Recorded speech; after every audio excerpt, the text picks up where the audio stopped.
Hi friends, my name is Dharmendra Chaudhary. आज class 9th का chapter number 2 polynomials हम लोग कर रहे हैं। ये इंट्रोडक्शन पार्ट है। अभी हम लोग ओनली इंट्रोडक्शन पार्ट ही कर रहे हैं। जब क्वेश्चन सॉल्व करने की बात आएगी तो मैं एक एक क्वेश्चन आपको सॉल्व करवाऊंगा। क्लास 9th में हम लोग पोलिनोमियल्स पढ़ रहे हैं, क्लास 10th में भी पोलिनोमियल्स हमको पढ़ना है। ये भी चैप्टर 2 है, क्लास 10th में भी हम लोग को चैप्टर 2 है। बोर्ड में हम कह सकते हैं कि वेटेज जो रहता है इस चैप्टर का क्लास 9th में और क्लास 10th में, अगर आप इस चैप्टर से क्वेश्चंस का वेटेज पूछिए कितने नंबर्स का पूछा जाता है, तो मैं कहूंगा कम से कम 5-6 नंबर का क्वेश्चन इसमें रहता है। 2 ऑब्जेक्टिव रहता है और 1 3 नंबर का रहता है। तो आप ये मेरे लिए बहुत इंपॉर्टेंट चैप्टर हो गया, इसको प्रॉपर हम समझेंगे। अभी हम आपको ये बता दें कि ये चैप्टर आपको बहुत अच्छे से समझना पड़ेगा, तभी आप क्लास 10th में जाकर के इससे आगे वाला जो पार्ट है वो समझ पाएंगे। अगर अभी 9th में नहीं समझेंगे ना, तो फिर 10th में आपको बहुत ज्यादा प्रॉब्लम होने वाली है। तो आप ये कर रहे हैं, हम ये सॉल्व करने की कोशिश कर रहे हैं। इसका सारे प्रॉब्लम्स हम आपको थ्योरी में ही बता देंगे, बट आप ध्यान देंगे, समझेंगे, तो हमको लगता है कि आप अच्छे से समझ सकते हैं। चलिए हम लोग देखते हैं कि पोलिनोमियल्स होता क्या है, पोलिनोमियल के और भी पार्ट के बारे में अच्छे से समझेंगे। जब हम लोग पोलिनोमियल्स की बात करते हैं ना, तो उससे पहले टर्म जो होता है ना, कुछ टर्म उसको हम लोग समझते हैं। जब उससे पहले हम लोग कुछ समझना पड़ेगा कि नंबर्स क्या होता है। हम लोग ने नंबर्स के बारे में पहले पढ़ चुके हैं ना। उसी में एक पार्ट आता है कांस्टेंट नंबर। क्या होता है? Constant number. तो कांस्टेंट नंबर उसको कहते हैं जिसका वैल्यू चेंजेबल नहीं है, मतलब जिसका वैल्यू फिक्स है। जिसका वैल्यू फिक्स हो जाएगा ना, उसे हम लोग कांस्टेंट नंबर होने के लिए आपको ये ध्यान देना पड़ेगा कि वो उसका वैल्यू चेंजेबल नहीं हो सकता है। तो सबसे पहले हम लोग पढ़ते हैं कि कांस्टेंट नंबर क्या होता है, what is constant number. Then constant number हम लोग लिखते हैं कांस्टेंट नंबर। अगर इसको आप डिफाइन करेंगे प्रॉपर तो क्या कह सकते हैं? A number having fixed value. Fixed value is called constant number. Constant number आप प्रॉपर कह सकते हैं ऐसा कोई भी नंबर जिसका वैल्यू चेंज नहीं हो सकता है, तो उसे हम लोग कहते हैं कांस्टेंट है। कांस्टेंट कहने का मतलब ही होता है कि इसका वैल्यू ही चेंज नहीं करती, ये सब जगह एक जैसा ही रहेगा। देखिए आप प्रॉपर समझ सकते हैं कि कोई भी एक इंसान ही देख लीजिए ना, एक होता है कि चेंजेबल होता है, आपके सामने कुछ बोलेगा, दूसरे के सामने कुछ बोलेगा। एक ऐसा होगा नहीं ये चेंज नहीं होने वाला है, इसके सामने सोच समझ के बोलना। ये सभी जगह एक ही जैसा रहता है। जो चेंज नहीं हो सकता, नंबर जो चेंज नहीं हो सकता, उसे हम लोग क्या कहते हैं? कांस्टेंट नंबर कहते हैं। जब कांस्टेंट नंबर समझते हैं तो एक तो ऐसा हो गया जो वैल्यू चेंज नहीं होता है, तो एक ऐसा भी तो होगा जिसका वैल्यू चेंज होता है। तो जिसका वैल्यू चेंज होता है उसका हम लोग कहते हैं वेरिएबल नंबर। जिसका वैल्यू, ऐसा कोई भी नंबर जिसका वैल्यू चेंज नहीं होता है कांस्टेंट नंबर, जिसका वैल्यू चेंज हो जाता है उसे वेरिएबल कहते हैं। तो वेरिएबल में कांस्टेंट में हम लोग एग्जांपल के रूप में ये ले सकते हैं। एग्जाम्पल अगर लें कांस्टेंट में तो 1 2 3 -5 -6, कुछ भी इस तरह का नंबर हम लोग ले सकते हैं जो कि वैल्यू चेंजेबल नहीं होता है। ये हर जगह आपको सेम ही वैल्यू दिखाई देगा। वेरिएबल की अगर बात करें, वेरिएबल नंबर्स, तो आप इसी को अपोजिट डिफाइन कर सकते हैं। A number of value is not fixed या no fix is called variable number. आप देखिए, ऐसा नंबर जिसका वैल्यू चेंज नहीं होता है कांस्टेंट नंबर। आप समझ सकते हैं एग्जांपल में 1 2 3 4 जहां भी लिखेंगे ना, 1 का वैल्यू 1 ही रहेगा, कहीं पे चेंज नहीं होने वाला है। 2 का वैल्यू 2 ही रहना है, -5 का वैल्यू -5 ही रहना है, -6 का वैल्यू -6 ही रहना है। 2 सेंटीमीटर, 3 सेंटीमीटर, 1 डजन, 1 स्कोर, ये सारे का वैल्यू डिफाइन करके रखा हुआ, कांस्टेंट रखा गया, ये चेंज नहीं हो सकता, तो ये कांस्टेंट नंबर। और वेरिएबल नंबर जिसका वैल्यू हम लोग चेंज कर सकते हैं। आप इसको इसी तरह से भी डिफाइन कर सकते हैं, ऐसे लेटर से बने हुए नंबर को हम लोग वेरिएबल नंबर करते हैं। मतलब कि आप एक माइंड में एक चीज तो रख लीजिए कि कोई भी नंबर जो लेटर से बनता है, जिसका वैल्यू चेंज होता है, उसे हम क्या कहते हैं? वेरिएबल नंबर कहते हैं। वेरिएबल नंबर का एग्जांपल के लिए आप क्या लिख सकते हैं? x, y, z etc। अब हम लोग तो ए बी सी डी ये सारे नंबर लेटर से बना हुआ था, सब का सब क्या होता है? सब का सब वेरिएबल ही होता है। लेटर से बने हुए नंबर को वेरिएबल कहते हैं, और नंबर जो कांस्टेंट होता है, जिसका वैल्यू चेंज नहीं होता है, उसे हम लोग कांस्टेंट नंबर कहते हैं। तो मुझे लगता है कि वेरिएबल और कांस्टेंट में ज्यादा टाइम देने की जरूरत नहीं है, ये समझ में आ गया होगा। तो इसको हम लोग क्या करते हैं? दूसरे कांस्टेंट नंबर, वेरिएबल नंबर समझ गए। इसके नेक्स्ट टर्म अगर हम लोग समझते हैं तो हम लोग को समझना पड़ेगा कि फंडामेंटल ऑपरेशन क्या होता है। फंडामेंटल ऑपरेशन के बारे में समझते हैं हम लोग। फंडामेंटल ऑपरेशन, ठीक है। फंडामेंटल ऑपरेशन कहने का मतलब कि जो ऑपरेट करता है। तो हम लोग ऑपरेट जब ऑपरेशन की बात करते हैं तो प्लस माइनस मल्टीप्लाई डिवाइड, सबसे पहले तो फंडामेंटल मतलब क्या? जो मुख्य रूप से ऑपरेशन में यूज किया जाता है। मुख्य रूप से हम कह सकते हैं कि मेन पार्ट है किसी भी क्वेश्चन को सॉल्व करने का। तो हम लोग तो प्लस माइनस मल्टीप्लाई डिवाइड जो मेन पार्ट है, हम लोग यही समझे थे शुरू में, इसी को हम लोग फंडामेंटल ऑपरेशन कहते हैं। ये तो नॉर्मली आप कह सकते हैं plus minus multiply and divide are called fundamental operation. Fundamental operation, ठीक है। तो फंडामेंटल ऑपरेशन में आपको ज्यादा कुछ नहीं सोचना है। प्लस माइनस मल्टीप्लाई डिवाइड को हम लोग क्या कहते हैं? फंडामेंटल ऑपरेशन कहते हैं। अब fundamental operation, constant number, variable number, हम लोग अभी 3 टाइप्स की चीज समझे हैं। क्या क्या? Constant number, variable number and fundamental operation. ये फंडामेंटल ऑपरेशन जो हम बात किए हैं, ये क्या करता है? कांस्टेंट और वेरिएबल को ऐड करता है, जोड़ता है, इकट्ठा करता है, एक साथ रखता है। जब एक साथ रखता है तो ये जो मिक्सअप बना है उसे हम लोग बोलते हैं एक्सप्रेशन। क्या बोलते हैं? एक्सप्रेशन। अच्छा, हम इस चीज को एक एग्जांपल से आपको समझाएं तो मुझे लगता है आप अच्छे से समझ सकते हैं। तो इसको इरेज करते हैं और फिर आपको हम समझाते हैं क्या होता है एक्सप्रेशन। एक्सप्रेशन का मतलब क्या समझते हैं आप? देखिए, एक्सप्रेशन जो है ना, वो collection of constant number, variable number and fundamental operation है। अगर आपको हम इस तरह से समझाएं, कुछ एग्जांपल लेते हैं हम लोग। एक एग्जांपल ये लेते हैं कि एक लड़का है, बॉय है एंड गर्ल है, ठीक है। अब बॉय एंड गर्ल्स को क्या करना है? मान लीजिए, लेट करिए कि बॉय को ही हम बोलते हैं कांस्टेंट नंबर। क्या है? Constant number. बॉय क्या है? Constant number. एंड गर्ल क्या है? Variable number.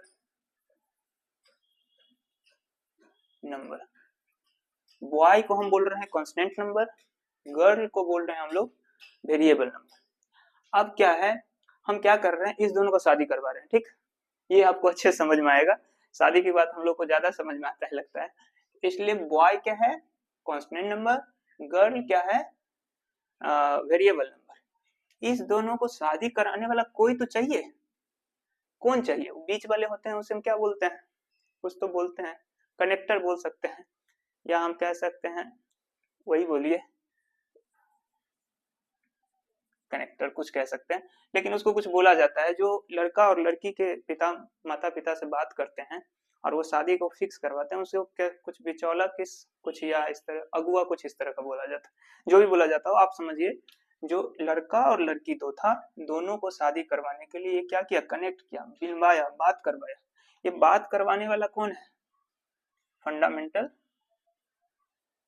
ऑपरेशन, ठीक है। अब क्या हुआ?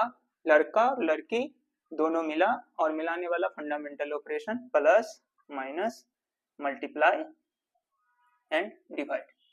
ये दोनों मिक्सअप हुआ तो लेट कर लेते हैं कि कोई कांस्टेंट नंबर है, वो 1 है, और वेरिएबल है x है, और इसमें से हम लोग कोई प्लस को ले लेते हैं, ठीक है। तो लड़का, लड़की और फंडामेंटल ऑपरेशन तीनों को मिक्सअप किए तो ये बन गया क्या? एक्सप्रेशन। एक्सप्रेशन, आप समझिए इस चीज को। हम एग्जाम्पल दे रहे हैं कि आप शादी करवाना चाह रहे हैं ना, तो लड़का और लड़की को तो कोई ना कोई मिलाने वाला होगा। तो मिलाने वाला कौन सा? Fundamental operation. फंडामेंटल ऑपरेशन ने क्या किया? लड़का लड़की को मिलाया, मतलब कांस्टेंट और वेरिएबल नंबर को मिलाया, और मिलने के बाद यहाँ मैरिज हो गया, शादी हो गया। जब शादी हो गया तो ये मिक्सअप बना, सब साथ हो गए ना, एक साथ मिल गए ना। जब एक साथ मिल गया तो क्या बना? एक्सप्रेशन। तो आप एक्सप्रेशन को डिफाइन करने का एक नया तरीका आप समझ सकते हैं कि प्रॉपर एक्सप्रेशन कैसे डिफाइन करोगे। तो एक्सप्रेशन डिफाइन करने के लिए हम कह सकते हैं expression, an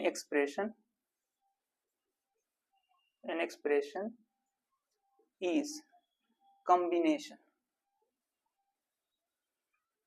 of variable, constant and fundamental operation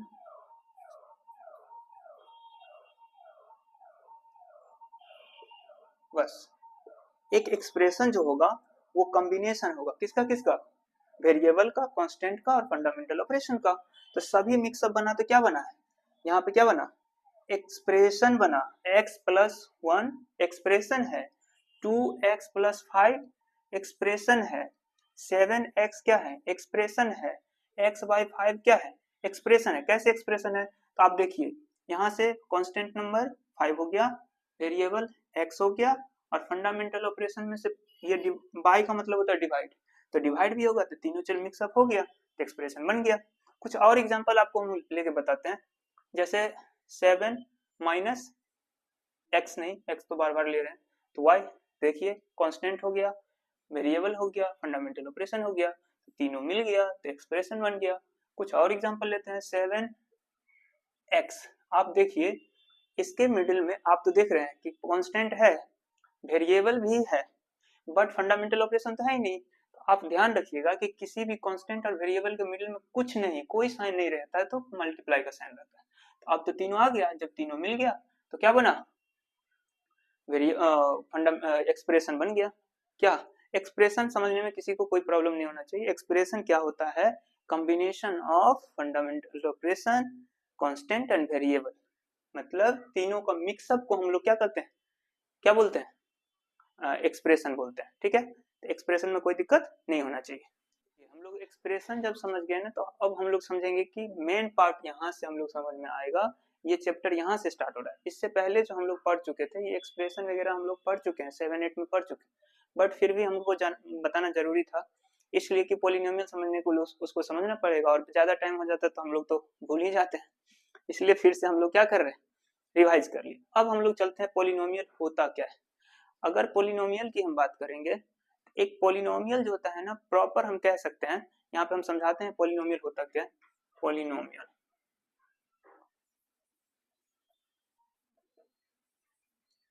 polynomial कह सकते हैं, एक पॉलिनोमियल को प्रॉपर हम कह सकते हैं कि कोई एक्सप्रेशन है, मान लीजिए कि कोई एक्सप्रेशन है, और उस एक्सप्रेशन का कोई एक फॉर्म है, जिस फॉर्म को हम लोग क्या करते हैं, अप्लाई करते हैं, उस फॉर्म को हम लोग एक फॉर्म में अप्लाई करते हैं किसी तरीके का, तो हम कह सकते हैं a polynomial in the form of, कोई पॉलिनोमियल को अगर फॉर्म बताएंगे तो a polynomial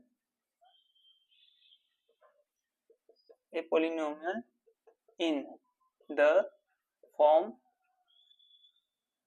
of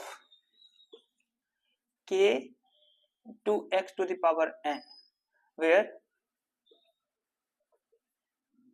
n is whole number and k is constant number। एक पॉलिनोमियल जो होता है वो k into x to the power n के फॉर्म में होता है, लेकिन यहाँ पे ध्यान देने वाला बात ये है कि k n जो होना चाहिए वो होल नंबर होना चाहिए, और k जो होना चाहिए वो कांस्टेंट नंबर होना चाहिए। अगर ऐसे फॉर्म में है तो हम लोग कह सकते हैं कि वो क्या है, पॉलिनोमियल है। वो क्या है, पॉलिनोमियल है। पॉलिनोमियल को प्रॉपर हमको समझाना पड़ेगा, इसलिए क्योंकि यही चैप्टर है, जब तक पॉलिनोमियल नहीं समझेंगे तब तक कुछ ज्यादा कुछ समझने का लायक है नहीं। तो इसको और हम अच्छे से आपको बताते हैं। चलिए सबसे पहले हम एक्सप्रेशन समझे थे ना, उस एक्सप्रेशन को ही हम बता के आप बताते हैं कि वो एक्सप्रेशन, कोई भी पॉलिनोमियल जो है ना एक्सप्रेशन से ही कन्वर्ट होता है। अब कह सकते हैं कि जैसे x है, अब +5, अब आपको कुछ नहीं करना है, जो वेरिएबल पार्ट है ना उसको देखना है, वेरिएबल पार्ट के पावर को देखना है। देखिए इसके पावर कुछ नहीं तो 1 है, और 1 एक होल नंबर होता है। होल नंबर आप समझते हैं ना, 0 1 2 2 3 4 इनफाइनाइट, मतलब 0 से जो स्टार्ट करते हैं हम लोग क्या कहते हैं उसे, वो होल नंबर होता है। तो आपको ध्यान देना है कि जो वेरिएबल है उस वेरिएबल का जो पावर होना चाहिए वो होल नंबर ही होना चाहिए। होल नंबर कहने का मतलब 0 1 2 3 4 5 6 ही होना चाहिए, निगेटिव नंबर नहीं होना चाहिए। अगर ऐसा है तो ये तो अभी क्या है, एक्सप्रेशन था। तो एक्सप्रेशन को ही अब अलग नाम दिया गया और उसे बोलते हैं पॉलिनोमियल। कोई भी एक्सप्रेशन कब पॉलिनोमियल होगा, जब k into x to the power n के फॉर्म में होगा। कुछ नहीं करना है, आपको देखना है कोई भी हम कुछ भी लिख रहे हैं, आपको देखना है ये तो एक्सप्रेशन है, 7 constant number, x variable number, और मिडिल में कुछ नहीं तो मल्टीप्लाई, तो एक्सप्रेशन हो गया। लेकिन सभी एक्सप्रेशन पॉलिनोमियल होगा ऐसा कुछ नहीं है।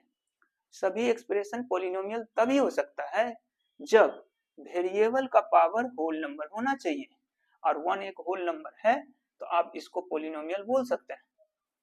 ऐसे अब और एक डिफाइन करते हैं, a +5 कुछ इस तरह का, a square +5।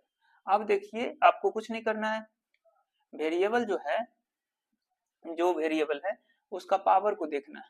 Power whole number हो गया, 2 होल नंबर होता है ना, और इसके मल्टीप्लाई में कुछ नहीं तो क्या है, 1 है। तो कुछ नहीं तो 1 है, इसका मतलब ये हुआ कि 1 तो रहेगा ही। ये सामने वाले से आपको उतना ज्यादा सोचना नहीं है, आपको बस ये सोचना है, कोफिशिएंट से आपको कोई अभी मतलब नहीं, बस आपको ये सोचना पड़ेगा कि जो वेरिएबल है उसका पावर होल नंबर होना ही चाहिए। होल नंबर है, 2 एक होल नंबर है, तो a स्क्वायर +5 क्या है, पॉलिनोमियल है। पॉलिनोमियल समझ रहे हैं। जैसे आपको हम एक एग्जांपल और लेते हैं, 7/x। अब आप कहेंगे जी यहाँ पे 7 है, बाय में x है, और बाय का मतलब ही मल्टीप्लाई डिवाइड होता है, तो मतलब ये डिवाइड भी है, कांस्टेंट भी, वेरिएबल भी, तो ये एक्सप्रेशन हो गया। अब एक्सप्रेशन पॉलिनोमियल है कि नहीं इसको पता करने के लिए आप देखिए, वेरिएबल है ना, इसका पावर कुछ नहीं तो 1, तो 1 तो होल नंबर होता है, लेकिन ये क्या कहलाएगा, पॉलिनोमियल नहीं कहलाएगा। इसलिए कि जो स्टैंडर्ड फॉर्म है किसी भी एक्सप्रेशन को लिखने का, वो स्टैंडर्ड फॉर्म कहता है कि किसी भी वेरिएबल को बाय में मत लिखिए, मतलब नीचे में मत लिखिए, उसको क्या करिए, न्यूमरेटर में लाइए। अब किसी भी नंबर को न्यूमरेटर में लाते हैं तो पावर क्या होता है, माइनस में हो जाता है, और जब माइनस में हो गया तो होल नंबर तो रहा नहीं, और जब होल नंबर नहीं है तो ये एक्सप्रेशन तो है बट पॉलिनोमियल नहीं है।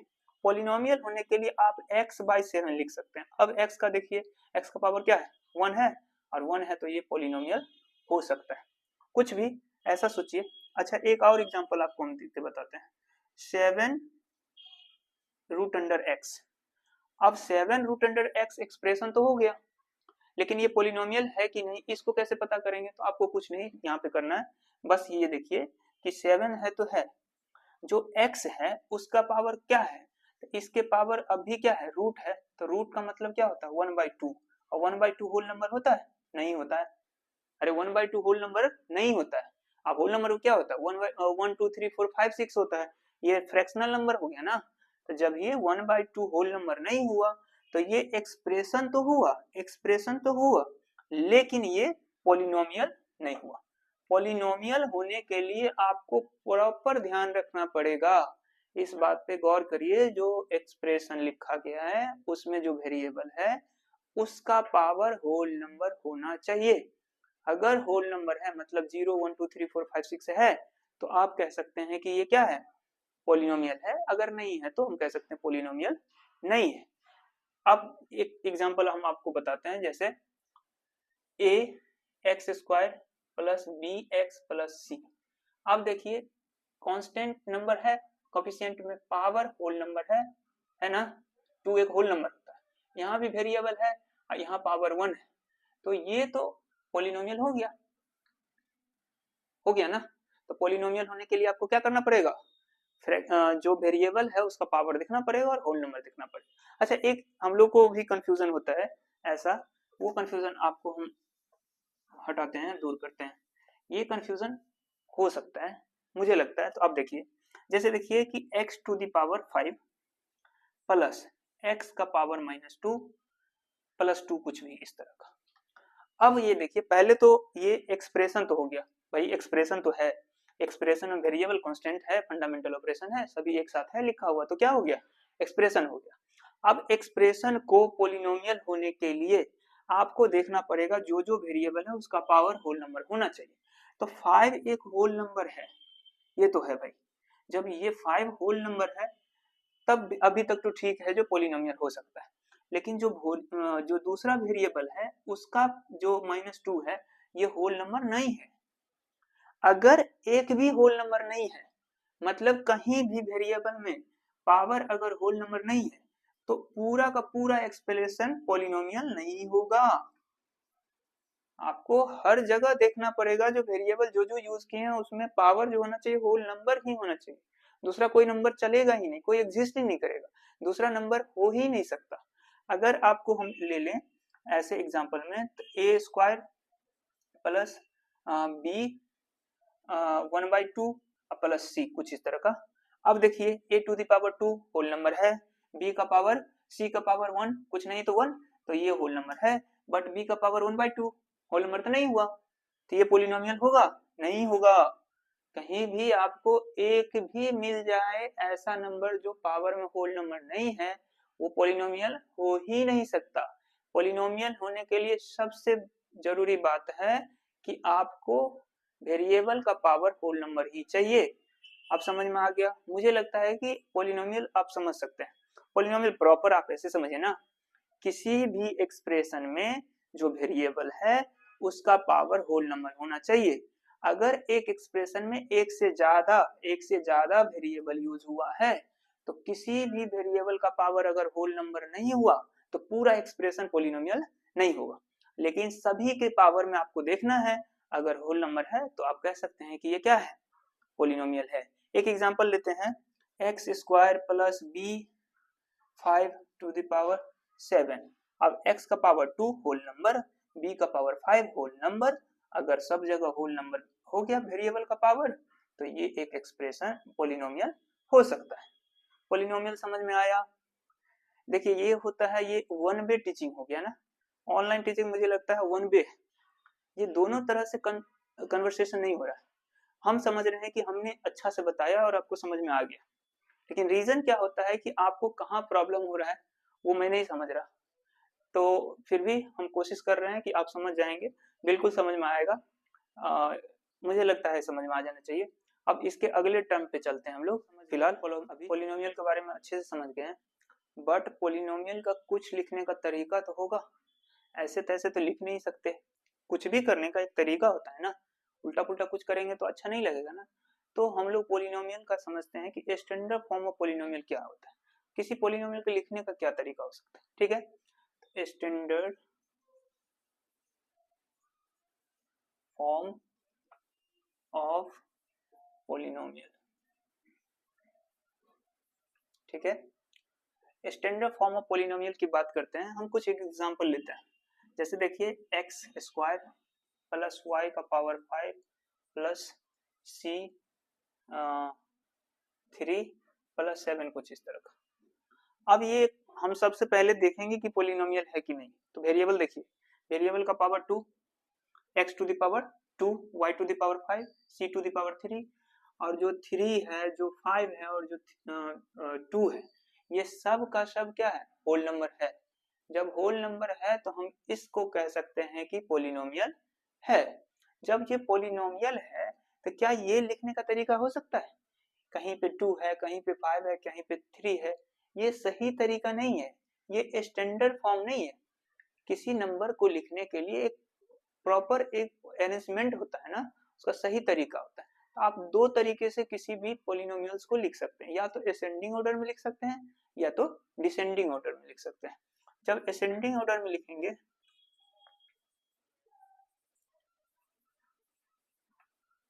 लिखेंगे तो आप क्या करेंगे, सबसे पहले तो वेरिएबल यूज करते हैं। जो वेरिएबल है उस वेरिएबल का सबसे पावर ज्यादा बड़ा कौन है, आप देखिए सबसे ज्यादा पावर क्या है 5, तो y का पावर 5 पहले लिखेंगे।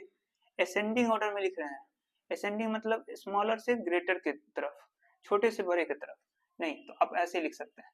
जैसे देखिए इसमें इसका पावर अभी वेरिएबल है ही नहीं, तो सबसे पहले ये, ठीक है।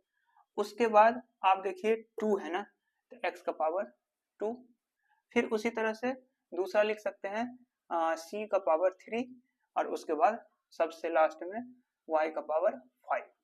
ये एक सही तरीका है लिखने का। असेंडिंग ऑर्डर में लिख रहे हैं, स्मॉलर से ग्रेटर की तरफ लिख रहे हैं, तो सबसे पहले कांस्टेंट नंबर, फिर इसका पावर 2 है तो 2 लिखेंगे, फिर c का पावर 3 है मतलब 2 से बड़ा है इसलिए c लिखे हैं, और फिर सबसे ज्यादा बड़ा 3 से बड़ा 5 तो y का पावर 5। ये तरीका भी है। या तो डिसेंडिंग ऑर्डर में लिख सकते हैं, डिसेंडिंग ऑर्डर में लिख सकते हैं।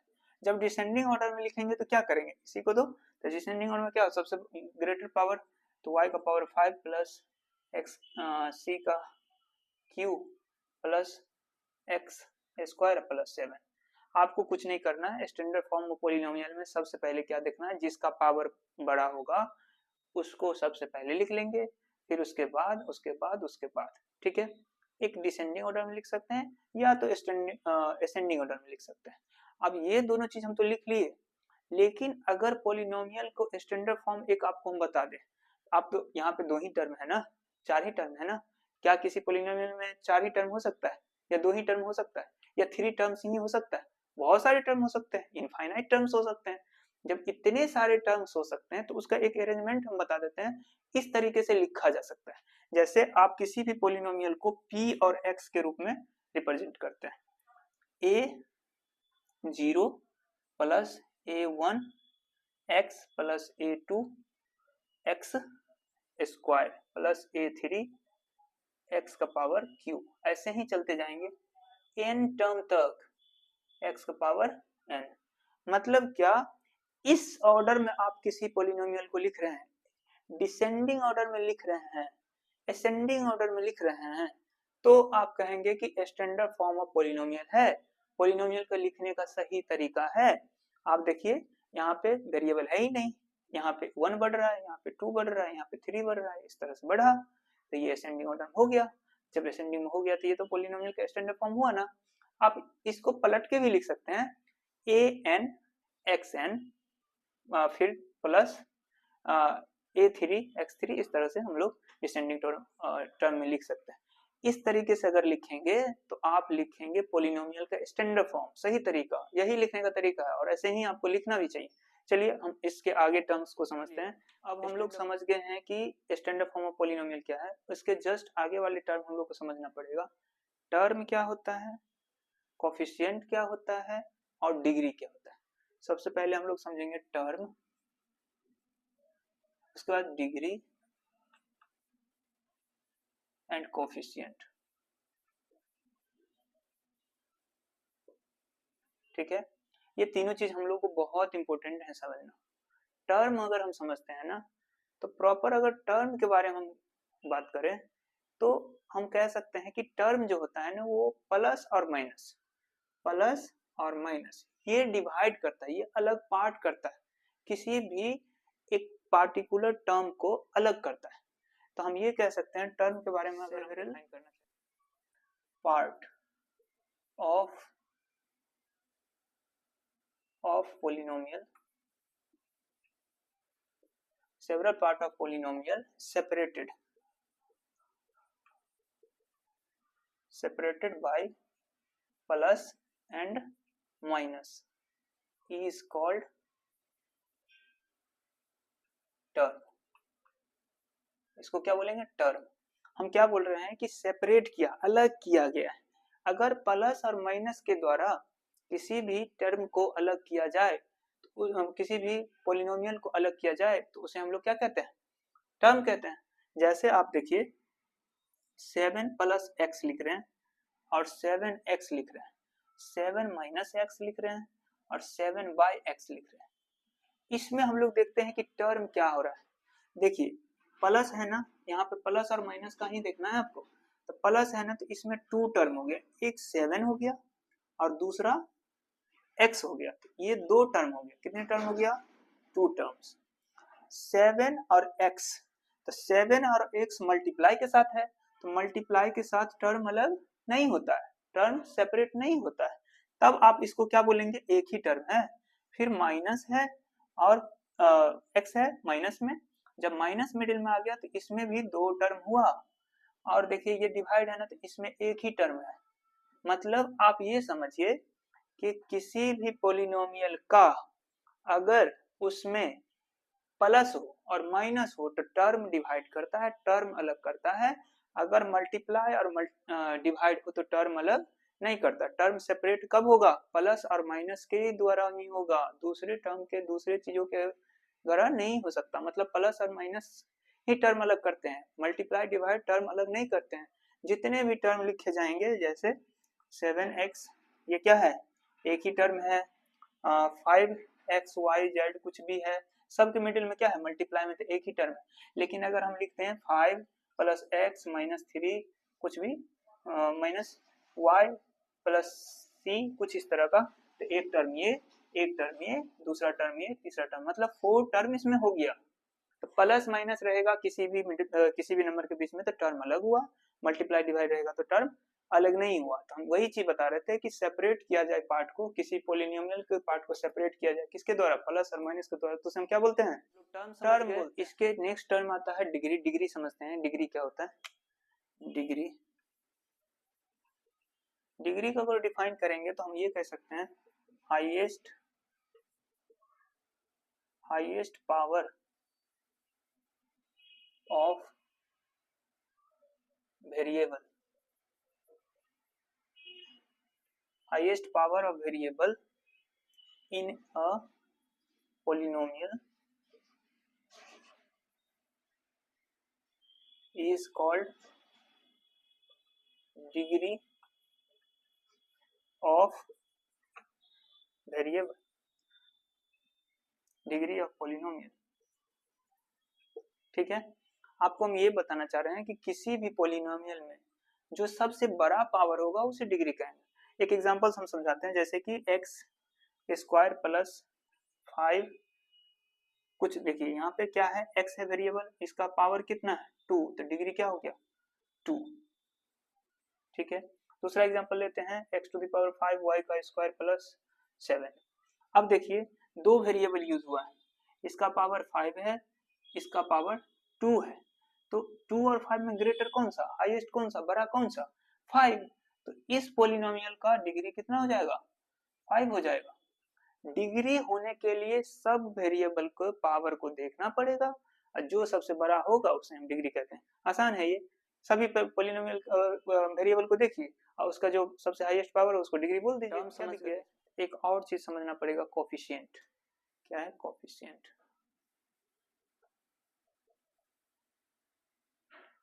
कोफिशिएंट हम लोग समझेंगे ना। कोफिशिएंट समझने के लिए हम लोग को क्या करना पड़ेगा, आप ये देखिए, हम कह सकते हैं a number is multiplied bye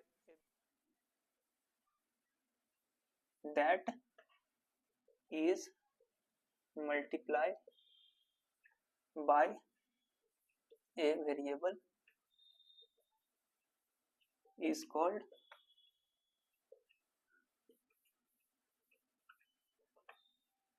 coefficient. ठीक है, कोई भी नंबर जो वेरिएबल का मल्टीपल में होता है उसे हम क्या बोलते हैं, कोफिशिएंट बोलते हैं। जैसे देखिए 7x स्क्वायर, वेरिएबल कौन है x, x के मल्टीपल में कौन है 7, तो ये कोफिशिएंट हो गया। उसी तरह से 7x प्लस 2y प्लस 5, अब देखिए ये x का मल्टीपल में 7, तो 7 कोफिशिएंट, y का मल्टीपल, y भी तो वेरिएबल है तो इसके मल्टीपल में क्या 2, तो 2 कोफिशिएंट।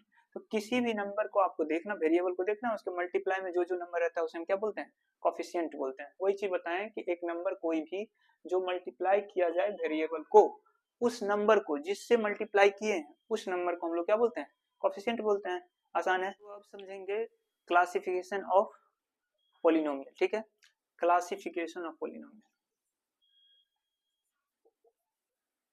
Classification of polynomial. ठीक है, क्लासिफिकेशन ऑफ पॉलिनोमियल्स क्या होता है, एक टर्म के अकॉर्डिंग होता है। तो थ्री वे है किसी भी पॉलिनोमियल को डिवाइड करने का, तीन तरीका। There are three ways of classification of polynomial. ठीक है, हम लोग तीन तरीके से किसी भी पॉलिनोमियल को क्लासिफाई करते हैं। एक तो टर्म अभी समझे हैं, इसके अकॉर्डिंग। उसके बाद हम लोग दूसरा है डिग्री के अकॉर्डिंग, और तीसरा अभी हम लोग पढ़े थे कोफिशिएंट के अकॉर्डिंग।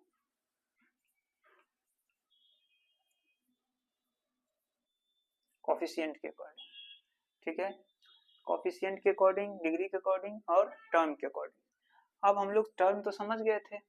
जब टर्म समझ गए थे, होता क्या है कि हम इसका सब का आपको डिफिनीशन बता दें, लेकिन डिफिनीशन लिखने में ज़्यादा टाइम लगेगा और ये वीडियो हमको लग रहा है बहुत ज़्यादा बड़ा हो जाएगा, तो उतना अच्छा नहीं लगेगा। ज़्यादा बड़ा हो गया तो हम समझा देते हैं, और आप बुक से भी डिफिनीशन लिख सकते हैं, समझ सकते हैं। समझ गए तो आप तो लिख ही सकते हैं। ठीक है, तो तीन तरीके से हम लोग टर्म, डिग्री और कोफिशिएंट के अकॉर्डिंग हम लोग पॉलिनोमियल को डिवाइड करते हैं, टाइप्स निकालते हैं। तो सबसे पहले हम लोग पढ़ेंगे टर्म के अकॉर्डिंग, तो डिग्री और कोफिशिएंट को मिटा देते हैं। ठीक है, देखिए टर्म के अकॉर्डिंग जो होते हैं ना, वो तीन तरह के होते हैं, थ्री टाइप्स के होते हैं, और इससे ज्यादा बड़ा भी होता है, लेकिन हम लोग अभी पढ़ रहे हैं तीन टर्म्स। जैसे एक ही टर्म हो, आप देखिए प्लस माइनस इसमें नहीं है ना, तो एक ही टर्म हुआ ना, टर्म हम समझा चुके हैं। इसमें कितने टर्म, एक टर्म। जब वन टर्म हो तो उसे मोनोमियल पॉलिनोमियल कहते हैं। क्या बोलते हैं, मोनोमियल पॉलिनोमियल। ठीक है, जिसमें दो टर्म हो, देखिए यहाँ पे टू टर्म हो गया, एक टर्म इधर और एक टर्म इधर, तो दो टर्म हो गया ना, तो इससे बोलते हैं बाइनोमियल, बाइनोमियल पॉलिनोमियल। इसको क्या बोलेंगे, बाइनोमियल पॉलिनोमियल। अगर इसमें थ्री टर्म्स है, जैसे x है, y है, -7 है, तो देखिए एक टर्म यहाँ, टू टर्म यहाँ, थ्री टर्म यहाँ, तो तीन टर्म हो गया ना, तो इसे ट्राइनोमियल बोलते हैं। क्या बोलते हैं, ट्राइनोमियल पॉलिनोमियल। अच्छा, एक चीज ध्यान में आता होगा कि सर ये बताइए कि वन टर्म हो गया तो मोनोमियल, टू टर्म्स हो गया तो पॉलिनोमियल, थ्री टर्म्स हो गया तो ट्राइनोमियल, अगर फोर टर्म्स हो जाए तो उसे क्या बोलेंगे। तो आप उसको कुछ नहीं बोलिए, आप ऐसा बोल दीजिए, टू टर्म थ्री टर्म के बाद कुछ भी रहता है ना, उसे पॉलिनोमियल नहीं बोलते हैं, एक जनरल नेम बोलते हैं पॉलिनोमियल। देखिए वन टर्म में एक नाम अलग दे दिया गया है, मोनोमियल। टू टर्म होगा तो उसका एक अलग ही नाम दे दिया है, बाइनोमियल। उसके थर्ड टर्म हो गया तो उसका एक अलग ही नाम दिया गया है, ट्राइनोमियल। इसके बाद जो जितने भी टर्म हो उससे कोई मतलब, सबको पॉलिनोमियल बोल दीजिए, जनरलाइज कर दीजिए। क्या बोलिएगा, पॉलिनोमियल। सिंपल है। के अकॉर्डिंग हम लोग डिवाइड कर लिए पॉलिनोमियल को। अब हम लोग करेंगे डिग्री के अकॉर्डिंग। सेकंड टर्म हम लोग क्या बताए थे, सेकंड तरीका क्या है, डिग्री। क्या है, डिग्री। डिग्री से भी डिफरेंट डिफरेंट टाइप के होते हैं, ठीक है, लेकिन हम लोग पढ़ रहे हैं जो उसके बारे में समझते हैं। जैसे कि एक पॉलिनोमियल लेते हैं x+5, हमको टर्म से भी कुछ नहीं मतलब, डिग्री देखिए, तो जो वेरिएबल है उसका पावर को देखते हैं। अब इस वेरिएबल का पावर कितना, 1, कुछ नहीं रहता तो 1, और जब 1 है तो इस पॉलिनोमियल को एक अलग नाम दिया गया, उससे बोलते हैं लीनियर पॉलिनोमियल। क्या बोलते हैं, लीनियर पॉलिनोमियल। अगर ऐसा रहे x² + y + 5, इसमें थ्री टर्म्स है, टर्म से कोई मतलब नहीं, आपको वेरिएबल जहां जहां वहां देखना पड़ेगा। वेरिएबल x है यहाँ पे और उसका पावर 2 है, यहाँ y है, इसका वेरिएबल का पावर कितना, 1, कुछ नहीं तो 1, तो सबसे ज्यादा नंबर को ही तो डिग्री कहते हैं। तो 2 यहाँ पे, 1 यहाँ पे, तो बड़ा कौन सा, 2, ग्रेटर कौन सा, 2, तो इसका डिग्री कितना, 2। जब डिग्री 2 हो गया तो ऐसा पॉलिनोमियल जिसका डिग्री 2 हो उसे हम लोग बोलते हैं क्वाड्रेटिक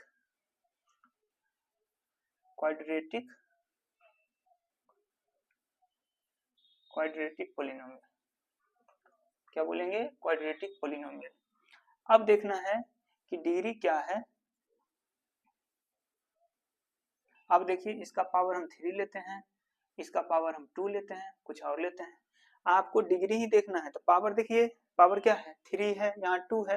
तो इस पॉलिनोमियल का आपको हम पूछेंगे कि डिग्री कौन सा है तो क्या बताएंगे? 2 बताएंगे? बिल्कुल नहीं बता सकते। आप कहेंगे कि नहीं सर, इस दोनों में सबसे हाईएस्ट पावर को डिग्री कहते हैं और सबसे हाईएस्ट पावर क्या है?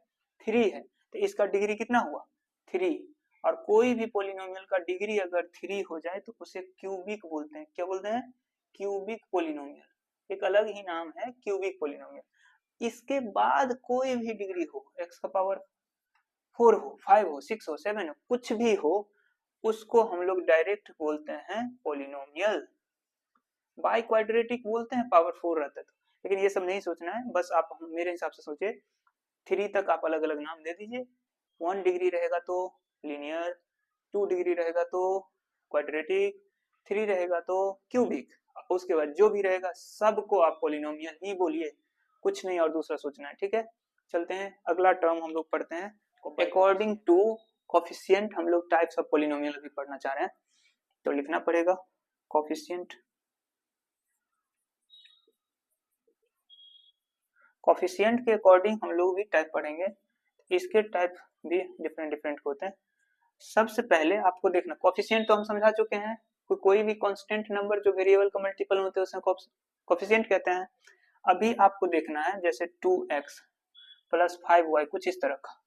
अब देखिए ये क्या है? 2x का मल्टीपल में क्या है? एक इंटीजर है ना। 2 एक इंटीजर है? नहीं है, इंटीजर है, इंटीजर। ठीक है, उसी तरह से 5 क्या है? एक इंटीजर है। जब इंटीजर है तब हम उसे क्या बोलते हैं? किसी भी पॉलिनोमियल में वेरिएबल का मल्टीपल अगर इंटीजर हो तो उसे इंटीजर पॉलिनोमियल बोलते हैं।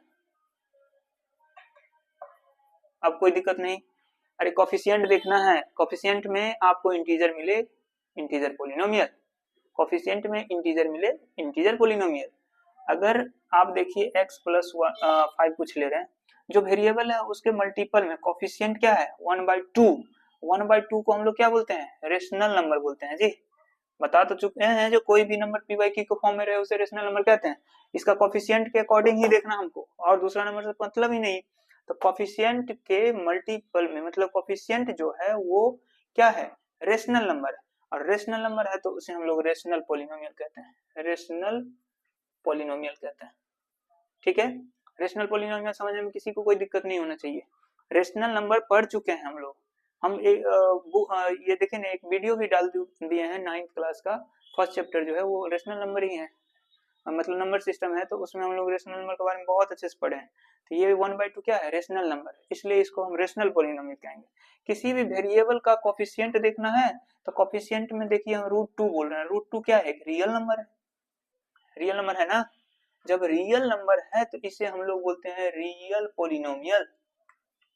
ठीक है, तो यही तीनों टाइप है, और सब जो रहेगा उसको पॉलिनोमियल आप बोलिए ना, कोई दिक्कत नहीं। इस तरह की चीजों को आप समझ सकते हैं। पॉलिनोमियल चैप्टर हमारे लिए बहुत इंपॉर्टेंट था, इसलिए हम ब्रॉडली बताए हैं। ये सेशन, ये जो हम कह सकते हैं, ये वीडियो बहुत लंबा होने वाला है, लंबा हो भी गया होगा। फिर भी आप क्या करिए, पेशेंस रख के थोड़ा देर तो देखिए। जब देखेंगे तो सारे बात समझ में आ गया। अगर ये चैप्टर अच्छे से समझ में आए तो हम गारंटी कहते हैं कि 10th में भी आपको अच्छे से समझ में आएगा। पॉलिनोमियल ही चैप्टर है, नाम ही पॉलिनोमियल है। चैप्टर 2 पॉलिनोमियल 9th में भी है, चैप्टर 2 पॉलिनोमियल ही है, बट इसका आगे पार्ट है। जब तक आप इतना नहीं समझते आपको 10th में प्रॉब्लम होता, 9th में तो प्रॉब्लम होता ही। हमको तो 10th के लिए तैयारी अभी से करना पड़ेगा ना, तो आप प्रॉपर इस तरह को समझ सकते हैं। ठीक है, तब तक के लिए बाय।